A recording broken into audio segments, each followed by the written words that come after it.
할렐루야. 12월 13일 토요일자 말씀의 실제입니다. 성령으로 인한 담대함, 성령으로 인한 담대함. 오늘의 본문은 사도행전 4장 31절 말씀입니다. 빌기를 다함에 모인 곳이 진동하더니 무리가 다 성령이 충만하여 담대히 하나님의 말씀을 전하니라. 빌기를 다함에 모인 곳이 진동하더니 무리가 다 성령이 충만하여 담대히 하나님의 말씀을 전하니라. 아멘. 초대교회 때의 영적인 담대함은 성령으로 충만한 사람들의 특징이었습니다. 심한 박해를 당할 때에도 그들은 두려움에 움츠러들거나 침묵 속에 물러서지 않았습니다. 그들은 담대하게 복음을 전했습니다. 베드로와 요한이 체포되어 예수 이름으로 말하지 말라는 위협을 받았을 때 그들은 겁먹지 않고 주님의 이름으로 담대하게 말했습니다. 8절을 더 자세히 살펴보면 성령으로 충만한 베드로가 제사장들과 성전 경비대장과 사두개인들을 포함한 사람들에게 복음을 전하기 시작했다고 말합니다. 베드로는 핍박을 당하는 상황에서도 용기와 명확함과 확신을 가지고 말씀을 전했습니다.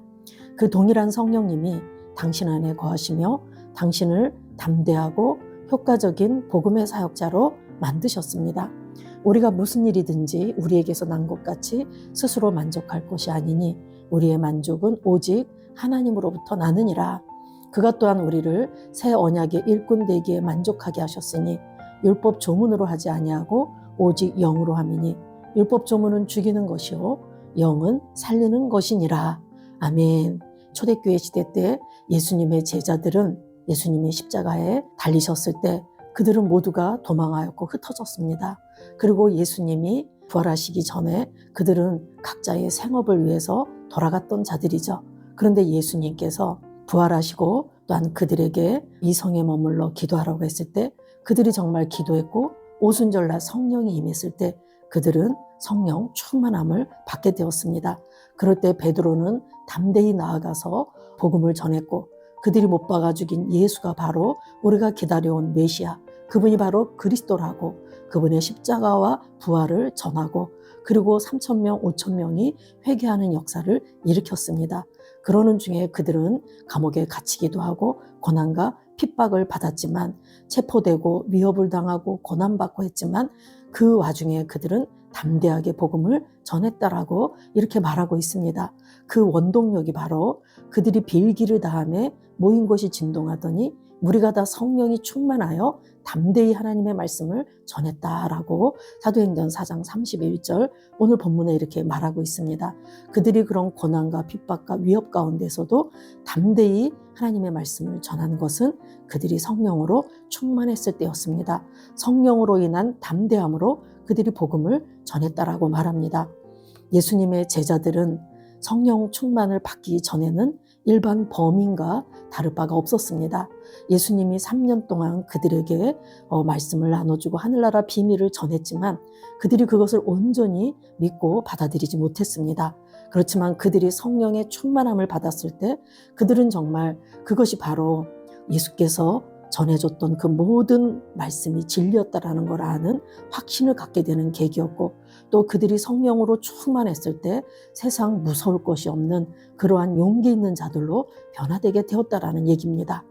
고린도후서 3장 5절 6절 말씀에서도 우리가 무슨 일이든지 우리에게서 난 것 같이 스스로 만족할 것이 아니니 우리의 만족은 오직 하나님으로부터 나느니라. 바울 사도가 이렇게 고백했지만 예수님의 제자들 사도들이나 이 바울 사도는 그들이 스스로 만족할 것이 아니라고 했습니다. 그들의 어떤 사역의 능력이나 열매가 나타나는 것이 자기들의 실력, 자기들의 경험, 그런 자기들의 어떤 열정에서 나온 것이 아니라 오직 하나님으로부터 난다라는 것을 누구보다도 그들은 다 절실히 깨달았고 알았습니다. 그리고 또한 우리를 새 언약의 일꾼 되기에 만족하게 하셨다. 하나님께서 우리로 하여금 그 일을 감당하도록 능력을 직접 공급하셨다라고 이렇게 고백하는 것이죠. 그런데 우리가 새 언약의 일꾼 되기에 만족하게 하는 것은 율법 조문으로 우리가 하는 게 아니고 율법 조문은 죽이는 것이고 영은 살리는 것이다. 더 이상 나는 규칙에 따라서 나의 행위와 내 능력으로 하는 것이 아니라 나는 성령의 능력으로 한다. 성령님은 우리들에게 생명과 변화와 능력을 가져왔고 나는 그 힘으로 해서 성령은 살리는 것이다 라고 이렇게 담대히 말할 수 있었습니다. 오늘 제목처럼 성령으로 인한 담대함, 초대교회 그 사도들의 영적인 담대함은 바로 성령으로 충만한 그러한 담대함이었다고 말씀하고 있습니다. 사도행전 13장 44, 46절 오늘 참고 성경도 보면은 그 다음 안식일에는 온 시민이 거의 다 하나님의 말씀을 듣고자 하여 모이니 유대인들이 그 무리를 보고 시기가 가득하여 바울이 말한 것을 반박하고 비방하거늘 바울과 바나바가 담대히 말하여 이르되 하나님의 말씀을 마땅히 먼저 너희에게 전할 것이로되 너희가 그것을 버리고 영생을 얻기에 합당하지 않은 자로 자처하기로 우리가 이방인에게로 향하노라.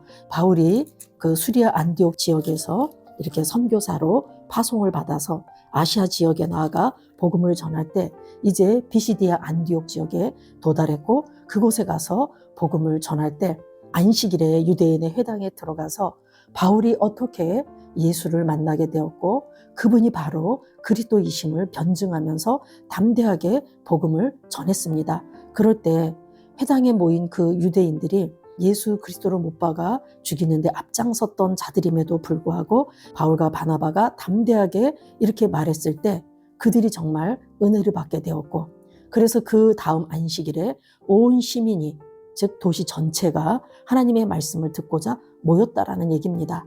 그런데 그 온 시민들 안에는 유대인도 있었지만 유대교에 새로 입교한 경건한 사람들, 즉 이방인들이 있었다라는 얘기입니다. 그런데 그 이방인들이 더 열광했고 더 그것에 열정적으로 그 복음을 받아들이는 것을 보고 유대인들이 시기했죠. 그랬을 때 바울과 바나바가 담대하게 이렇게 말합니다. 내가 마땅히 유대인인 너희들에게 먼저 복음을 전할 것이지만 너희들이 영생 얻기에 합당하지 않은 자로 자처했다. 스스로 거부했기 때문에 우리는 이방인에게로 향하노라 하면서 이렇게 이방인들에게 복음을 전했다. 이것은 초대교회 시대 때 유대인들에게 있어서는 정말 이것은 있을 수 없는 일이었습니다. 그럼에도 불구하고 바울과 바나바가 담대하게 나는 너희들이 영생 얻기로 자처하지 않았기 때문에 이제 나는 이방인들에게 복음을 전한다라고 이렇게 담대히 이렇게 말한 것은 그들이 성령으로 충만했기 때문이라는 얘기죠. 저와 여러분이 성령으로 충만할 때 우리는 어떠한 상황이나 환경에 매이지 않고 또한 어떤 우리의 이권이나 또한 우리의 어떤 안일함이나 그런 것들에 묶이지 않을 수 있다는 얘기입니다.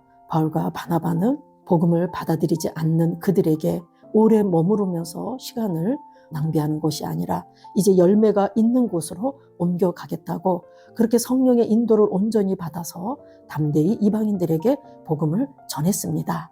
아멘. 이 담대함은 영적인 힘이며 하나님과의 깊은 교제와 그분의 진리에 대한 확신으로부터 옵니다. 당신이 말씀과 성령으로 충만할 때 당신은 예수님에 대해 누군가에게 말하는 것을 두려워하거나 주저하지 않습니다. 이것이 당신이 자주 방언으로 뜨겁게 기도해야 하는 이유 중 하나입니다. 방언은 당신을 세우고 담대하게 만듭니다. 방언을 말하는 자는 자기의 덕을 세우고 우리가 방언으로 충분히 기도할 때 또 뜨겁게 기도할 때 성령이 우리를 온전히 인도해 주실 수 있습니다. 우리가 성령의 인도를 받을 수 있다는 얘기죠. 우리가 성령의 인도를 받을 때 우리는 생명을 살리는 그러한 사역자로 그렇게 우리는 하나님의 일들을 감당할 수 있습니다. 우리가 나가서 복음을 전할 때 사람의 설득력 있는 그런 지혜로 전하는 게 아니라 성령의 능력으로 할 때 성령께서 듣는 자들의 마음을 변화시키고 그렇기 때문에 율법 조문은 죽이는 것이지만 영은 살리는 것이다. 성령이 역사할 때 사람의 마음이 움직여진다라고 그렇게 말하고 있습니다. 우리는 복음 전파 영혼 구원자들입니다. 우리가 나가서 복음을 전함에 있어서 우리가 무엇보다도 성령으로 충만해야 되는데 그러기 위해서는 우리가 방언으로 기도하는 게 무엇보다도 중요합니다. 사도들처럼 기도를 당신의 발판으로 삼으십시오. 사도행전 4장 31절에서 그들이 기도했을 때 어떤 일이 일어났는지 기억하십시오. 능력이 풀어지고 담대함이 불릴 듯 일어났습니다. 빌기를 다음에 모인 것이 진동하더니 우리가 다 성령이 충만하여 담대히 하나님의 말씀을 전하니라. 할렐루야. 그러므로 나가서 말하십시오. 성령님이 당신의 담대함의 근원이십니다. 당신은 성령 안에서 담대합니다. 아멘. 에베소서 6장 19, 20절에도 보면 또 나를 위하여 구할 것은 내게 말씀을 주사 나로 입을 열어 복음의 비밀을 담대히 알리게 하옵소서 할 것이니 이 일을 위하여 내가 쇠사슬에 매인 사신이 된 것은 나로 이 일에 당연히 할 말을 담대히 하게 하려심이라. 바울은 지금 감옥에 갇혀 있으며 묶인 상태로 있습니다. 그런데 그가 기도 부탁을 한 것은 내가 자유케 되는 거, 내 평안함이 아니라 내가 담대히 복음을 전할 수 있도록 기도해 달라고 이렇게 부탁하고 있습니다. 환경이 사명을 가로막진 않죠. 그 사도 바울이 그런 감정보다 영혼이 우선되는 것을 이렇게 말하고 있습니다. 그런데 이 사명을 감당하기 위해서 가장 중요한 것이 기도이고 그 기도를 통해서 담대함을 얻는 것이라고 말합니다. 이 말을 하기 전에 18절에 보면 모든 기도와 간구를 하되 항상 성령 안에서 기도하고, 그래서 항상 성령 안에서 기도하고 항상 깨어 기도하고 힘쓰고 성도를 위해서 구하라 라고 말하면서 성령 안에서 기도할 것을 권면하고 있습니다. 우리가 나가서 복음을 전하는 자가 있는가 하면 전하지 못하고 일터에 있는 자라 할지라도 정말 복음 전하는 자들이 담대히 복음을 전하도록 그들이 방언기도로 중보기도를 하는 것도 무엇보다도 중요합니다. 우리가 이렇게 기도를 우리의 발판으로 삼을 때 능력이 풀어지게 될 것이고 우리가 담대함이 불릴 듯 일어나서 상황과 환경에 묶이지 않고 복음이 계속해서 전해지도록 우리가 그 사역의 일을 잘 감당할 수 있을 줄로 압니다. 오늘 성령님이 우리의 담대함의 근원이시라는 것을 다시금 마음에 새기시고 전하는 자나 기도하는 자나 모두 성령의 충만함을 받아서 복음이 막힘없이 뻗어져 나가도록 우리가 그렇게 쓰임받는 그러한 자들 되도록 예수 이름으로 축복합니다. 기도하겠습니다.